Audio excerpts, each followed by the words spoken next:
ऐसा क्यों है कि कुछ लोगों को हमेशा वही मिलता है जो वे चाहते हैं? चाहे वो प्रमोशन हो, कार के लिए बेहतर कीमत हो या बस किसी बहस में जीतना हो, उनके पास एक ऐसी छुपी हुई ताकत होती है। ज्यादातर लोग सोचते हैं कि प्रभाव डालने का मतलब है जोर से बोलना या कैरिस्मेटिक होना, लेकिन असल सच्चाई इंसानी साइकोलॉजी और सोशल इंजीनियरिंग में छिपी है। इस वीडियो में हम लोगों पर प्रभाव डालने के 7 साइकोलॉजिकल तरीकों के बारे में बता रहे हैं जो बिहेवियरल साइंस पर आधारित है। हम मैनिपुलेशन, चालाकी की बात नहीं कर रहे हैं, हम इंसानी दिमाग के सॉफ्टवेयर को समझने की बात कर रहे हैं ताकि बेहतर संबंध बनाए जा सके और किसी भी सामाजिक स्थिति में बढ़त हासिल की जा सके। इस वीडियो के आखिर तक आप प्राइमेसी इफेक्ट, कॉग्निटिव डिसोनेंस की ताकत और एक खास ट्रिक को समझ जाएंगे, जिससे किसी के लिए भी आपको ना कहना लगभग नामुमकिन हो जाएगा। यही प्रभाव डालने का विज्ञान है। आइए इसे विस्तार से समझते हैं। क्या आपने कभी ध्यान दिया है कि जब आप किसी की छोटी सी मदद करते हैं तो आप असल में उन्हें ज्यादा पसंद करने लगते हैं? इसे बेन फ्रैंकलिन इफेक्ट कहते हैं। साइकोलॉजी के अनुसार हमारे दिमाग को बेमेल बातें या इनकंसिस्टेंसी पसंद नहीं होती। अगर मैं आपकी कोई मदद करता हूँ तो मेरा दिमाग सोचता है, मैं जरूर इस व्यक्ति को पसंद करता हूँ, वरना मैं उनकी मदद क्यों करता? क्या करें? लोगों के लिए काम करके उन्हें इम्प्रेस करने की कोशिश न करें। इसके बजाय उनसे कोई छोटी सी मदद मांगे, जैसे कोई किताब उधार लेना या किसी चीज के बारे में जल्दी से सलाह मांगना। इससे तुरंत भरोसे का एक साइकोलॉजिकल रिश्ता बन जाता है। ज्यादातर लोग खामोशी से डरते हैं।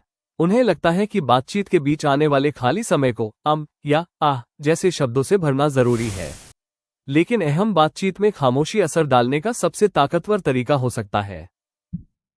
क्या करें? जब आप कोई सवाल पूछें या अपनी बात कहें तो बोलना बंद कर दें। अगर सामने वाला व्यक्ति अधूरा जवाब दे तो 5 सेकंड तक इंतजार करें और हल्की नजरें मिलाए रखें। खामोशी का मनोवैज्ञानिक दबाव अक्सर उन्हें और ज्यादा जानकारी देने या तनाव कम करने के लिए आपकी शर्तों को मानने पर मजबूर कर देता है। इंसान के तौर पर हम में उन लोगों पर भरोसा करने की आदत होती है जो हमारे जैसे होते हैं। इसे मिररिंग, नकल करना या जैसा व्यवहार करना कहते हैं। जिससे आप बात कर रहे हैं उसकी बॉडी लैंग्वेज, बोलने के तरीके या एनर्जी लेवल को धीरे धीरे अपनाकर आप उनके मन में अजनबियों को लेकर होने वाले डर या सावधानी को कम कर सकते हैं। क्या करें? अगर वे आपकी तरफ झुकें तो आप भी झुकें। अगर वे धीरे बोलें तो आप भी उसी रफ्तार से बोलें।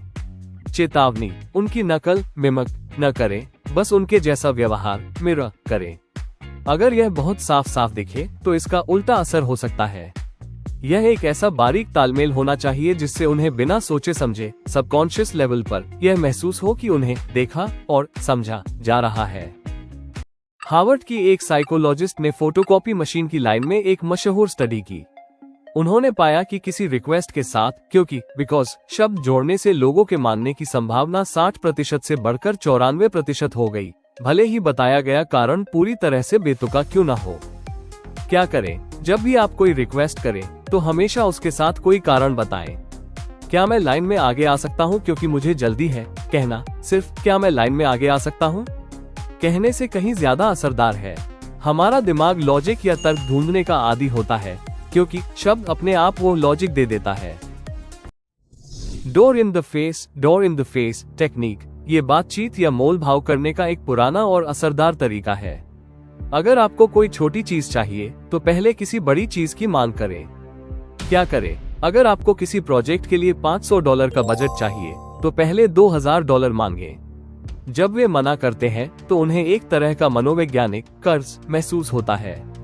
जब आप अपनी असल जरूरत यानी $500 पर समझौता करते हैं तो उनके हाँ कहने की संभावना बहुत बढ़ जाती है क्योंकि उन्हें यह अपनी जीत जैसा लगता है। इसमें कॉन्ट्रास्ट प्रिंसिपल का इस्तेमाल होता है, यानी पहली मांग की तुलना में दूसरी मांग बहुत छोटी लगती है। तुरंत अपना प्रभाव और अच्छा तालमेल बनाने के लिए अपनी भाषा को मुझे लगता है से बदलकर हमें करना चाहिए कर लें। इससे साथ मिलकर आगे बढ़ने की भावना पैदा होती है और मैं बनाम आप वाली स्थिति खत्म हो जाती है। क्या करें? मीटिंग या पिच के दौरान मिलजुल कर काम करने वाली भाषा का इस्तेमाल करें। इससे आप एक ही समय में लीडर और पार्टनर दोनों के तौर पर नजर आते हैं। बड़े बड़े एग्जीक्यूटिव इसी तरह बिना आवाज ऊंची किए आम सहमति बनाते हैं। आखिरी ट्रिक वो है जिसमें ज्यादातर लोग गलती करते हैं, टाइमिंग। ये जानना कि कब दूसरों को प्रभावित करना बंद करना है और कब उनकी बात सुननी है। अगर आपको ये साइकोलॉजिकल बातें काम की लगी तो सब्सक्राइब बटन दबाएं। हम हर हफ्ते लीडरशिप, इंसानी व्यवहार और करियर ग्रोथ पर डिटेल वीडियो लाते हैं।